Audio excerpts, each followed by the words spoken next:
Perjuanganmu masih belum berakhir, walau perlumu tetap berjujuran. Deritamu kan datang terus bergulir, kekuatanmu takkan pernah pudar. Semangat juangmu yang tak pernah rapuh melambangkan keikhlasan yang mendalam. Teruslah berjalan dan jangan menyerah demi kejayaan Islam di dunia. Satukan niat dan bulatkan tekad untuk menggapai ridho Ilahi. Buanglah semua keraguan di hati, mentari bagikan terus menyinari. Allahumma inna nas'aluka ilman nafi'an. Allahumma sahil umurana wa ma'hadina.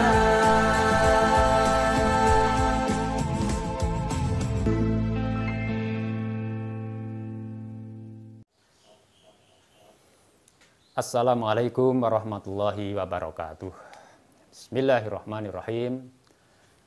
Innal hamdalillah wassalatu wassalamu ala Rasulillah. Allahumma shalli ala Muhammad wa ala ali Muhammad. Amma ba'du. Qala Allah Ta'ala fil Qur'anil Karim, a'udzu billahi minasyaitonir rajim.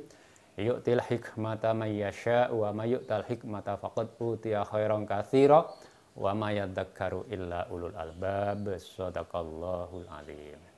Ya, baik adik-adik semuanya yang saya hormati, kita ketemu lagi untuk melanjutkan kajian kita. Dan kalau kemarin kita sudah menyinggung soal urgensinya, pentingnya kita belajar menuntut ilmu. Nah, pada kesempatan kali ini kita akan membicarakan tentang niat menuntut ilmu. Ya, coba adik-adik direnungkan kembali, ya, dipikir kembali. Adik-adik sekarang sekolah. Ya, itu sebenarnya sekolah itu karena keinginan sendiri atau dipaksa oleh orang tua atau dipaksa oleh bapak ibu di rumah pengasuhan ini. Ayo gimana? Ya, mudah-mudahan kita sekolah oleh karena kita butuh. Ya, jadi bukan dipaksa oleh orang lain, bukan dipaksa oleh siapa-siapa, tapi kita butuh diri kita. Masing-masing kita itu perlu untuk sekolah, perlu untuk belajar. Nah, semua orang itu biasanya mesti punya niat. Ya, sama kita makan juga punya niat. Ya, niatnya makan apa? Ya, biar sehat, ya, biar kenyang, ya, biar kuat dan sebagainya dan sebagainya. Nah, sama halnya dengan belajar. Ya, kita sekolah itu juga harus niat, ada niatnya. Nah, karena apa? Innama a'malu binniyat. Bahwa semua amal itu bagaimana prosesnya, bagaimana nanti hasilnya, ini tergantung kepada niatnya. Nah, oke, kita kembali ke soal belajar adik-adik sekolah. Ini niatnya apa? Coba dijawab dengan jujur. Macam-macam bisa jadi gitu ya. Mungkin ya kalau kita inventarisir 1, 2, 3 dan seterusnya, mungkin ada yang niatnya ya nanti biar bisa bekerja, betul nggak? Ya, ada lagi misalnya ya nanti biar bisa kaya, ya gitu ya. Dan masih lagi banyak yang lain yang itu mungkin ada dalam pikiran kita. Ya, kita sekolah karena kita lihat misalnya mungkin Pak D kita atau teman kita yang setelah sekolah, oh kok dia kemudian bisa bekerja, bisa punya mobil, ya bisa punya ini itu dan lain sebagainya. Kemudian kita pingin, boleh nggak kayak gitu? Ya boleh saja gitu ya. Tetapi kita kembali, menurut tuntunan agama bahwa niat yang benar kita mencari ilmu adalah apa? Nah ini penting dan perlu ya dalam rangka mengharap ridho Allah Subhanahu wa Ta'ala. Loh, maksudnya gimana mencari ilmu kok mengharap ridho Allah gitu ya. Jadi begini, orang hidup yang baik, yang bahagia, itu kan orang yang semua pekerjaannya itu diridhoi oleh Allah Subhanahu wa taala. Dia bisa mendapatkan rezeki yang banyak oleh karena diridhoi oleh Allah. Dia bisa mempunyai rumah, bisa membangun rumah oleh karena diridhoi Allah Subhanahu. Dia bisa jadi orang pinter, ya. Dia bisa menjadi orang terkenal, ya, populer. Dia bisa menjadi orang yang dihormati oleh orang lain. Nah, itu oleh karena ridho Allah Subhanahu wa taala. Ridho itu artinya apa? Rela, ya. Jadi rela, Allah meridhoi, Allah merestui apa yang kita miliki, apa yang kita kembangkan. Oleh karena apa? Oleh karena itu hal sesuatu yang baik, yang bermanfaat. Bisa jadi bermanfaat untuk kita sendiri, bisa jadi juga bermanfaat untuk orang lain. Nah, ini yang pertama. Jadi kita renungkan betul bahwa pertama dan paling utama kita mencari ilmu itu pada dasarnya adalah mengharap ridho Allah Subhanahu wa taala. Ini satu. Nah, kemudian yang kedua, ya, mencari kebahagiaan, keselamatan dunia dan akhirat. Ya, ini perlu dicatat, dunia dan akhirat. Jadi kalau misalnya begini, loh, saya sekolah kan yang penting nanti biar punya pekerjaan, setelah punya pekerjaan nanti kemudian dapat gaji toh, gitu ya, atau dapat duit gitu loh. Nah, setelah dapat gaji, setelah dapat duit, kemudian saya bisa membeli ini, membeli itu, atau membuat ini, membuat itu, atau mencukupi kebutuhan ini itu untuk apa? Memenuhi keinginan kita atau kebutuhan kita. Boleh nggak kayak gitu? Ya, boleh saja, ya. Itu sah-sah saja, tetapi ingat, ya, bahwa apa saja yang sifatnya materi di dunia ini, ada jabatan, ada rumah, ada apa, termasuk kita badan kuat sehat seperti ini, itu kan tidak selamanya, betul nggak? Ya, cepat atau lambat itu akan kita tinggalkan karena hidup kita itu tidak selamanya di dunia, betul nggak? Nah, karena itu kita harus sadar bahwa kita mencari ilmu, kita menuntut ilmu, kita belajar melalui sekolah, melalui pesantren, ya, melalui di rumah pengasuhan ini, itu dalam rangka apa? Untuk menghidupkan pikiran kita ini, ya, untuk menghidupkan hati kita ini. Ibaratnya orang ngasah lading, itu ya.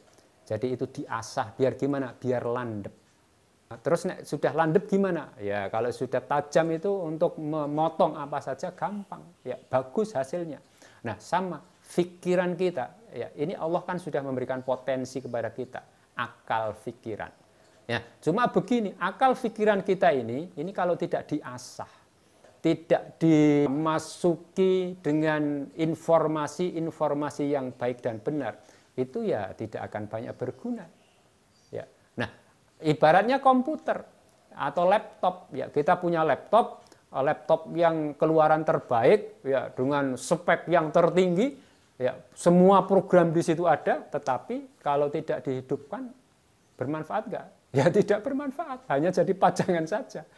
Kita punya komputer, kita punya, di situ ada program Corel Draw misalnya, ada program Photoshop, ya, ada program ini segala macam. Tetapi kalau tidak diaktifkan, bisa berguna nggak? Tidak berguna apa-apa, sama ini dalam pikiran kita. Ya, Allah semua sudah memberikan potensi lengkap, sempurna, semua orang ada di kita ini.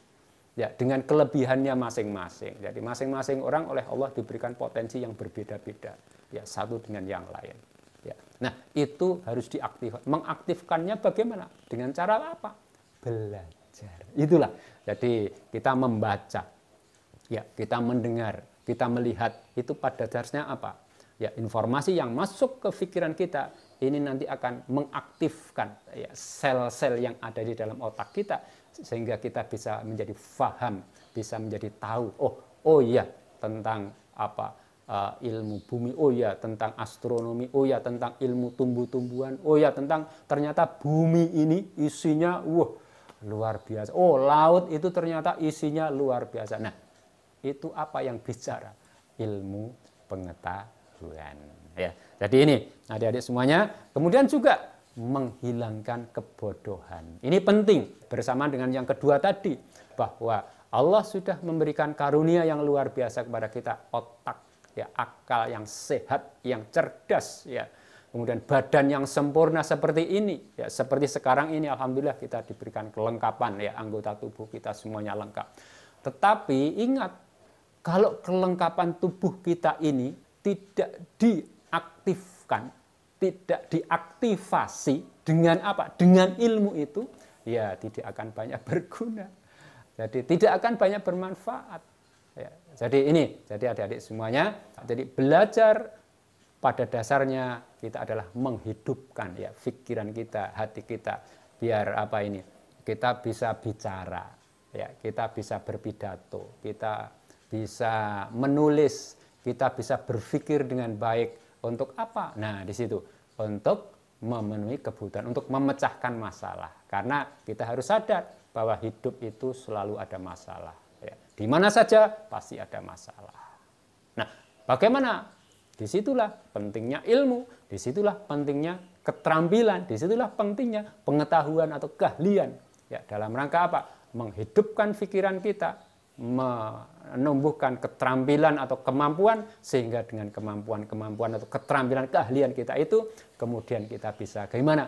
Kita bisa hidup yang bermanfaat, ya. Hidup yang bisa berguna bagi orang lain, ya. Hidup yang bisa, nah disinilah istilahnya, hidup yang berkah, ya. Hidup kita kemudian bisa memberikan keberkahan, bukan hanya bagi kita, tapi juga bisa jadi bagi orang lain. Nah, kemudian bisa juga ini dalam rangka mensyukuri, ya, nikmat Allah Subhanahu wa taala. Ya, sekali lagi tadi yang pertama, Allah sudah berikan badan kita, mohon ini jari-jari kita berapa? Lengkap toh? Ya, 10 alhamdulillah lengkap. Telinga kita bisa mendengar enggak? Alhamdulillah masih bisa untuk mendengar. Mata kita masih komplit, masih berfungsi? Alhamdulillah masih bagus, masih berfungsi. Lidah kita gimana? Masih bisa untuk merasakan enggak? Manis, pahit? Alhamdulillah masih normal sampai sekarang ini. Nah, nikmat yang paling luar biasa oleh Allah adalah ini, kecerdasan. Ya, tetapi ingat tadi sudah kita sampaikan, kecerdasan kita ini kalau tidak dilatih, kalau tidak diajari, tidak diarahkan, kalau tidak dibimbing, ya ini hanya menjadi barang mati, barang yang tidak berguna. Sama, ya mohon maaf seperti binatang. Ya, binatang itu kebetulan kan berbeda memang dengan kita. Sama-sama punya otak, tetapi dia tidak bisa berfungsi seperti kita ini. Itu pun, ya itu saja, binatang bisa diajari, betul nggak? Iya. Misalnya kita pernah dengar ada sekolah bola bagi para gajah, ya di daerah Lampung sana dulu, saya nggak tahu sekarang masih ada apa tidak. Gajah saja bisa diajari bermain bola, ya. Dan banyak lagi, misalnya di tempat-tempat sirkus itu ya, atau di kebun binatang, ya itu binatang saja bisa diajari. Apalagi kita sebagai hamba Allah, manusia yang diberikan kecerdasan, kelebihan, ya daripada makhluk yang lain. Oke, ini saja dulu untuk sesi kita kali ini. Nah, jadi mudah-mudahan niatan kita dalam belajar ini betul-betul mengharap mencari ridho Allah Subhanahu wa taala dalam rangka untuk mensyukuri nikmat Allah, dalam rangka untuk menghilangkan kebodohan, ya dalam rangka untuk beribadah kepada Allah Subhanahu wa taala. Terima kasih. Mari kita akhiri dengan baca hamdalah. Alhamdulillahirabbil alamin. Assalamualaikum warahmatullahi wabarakatuh.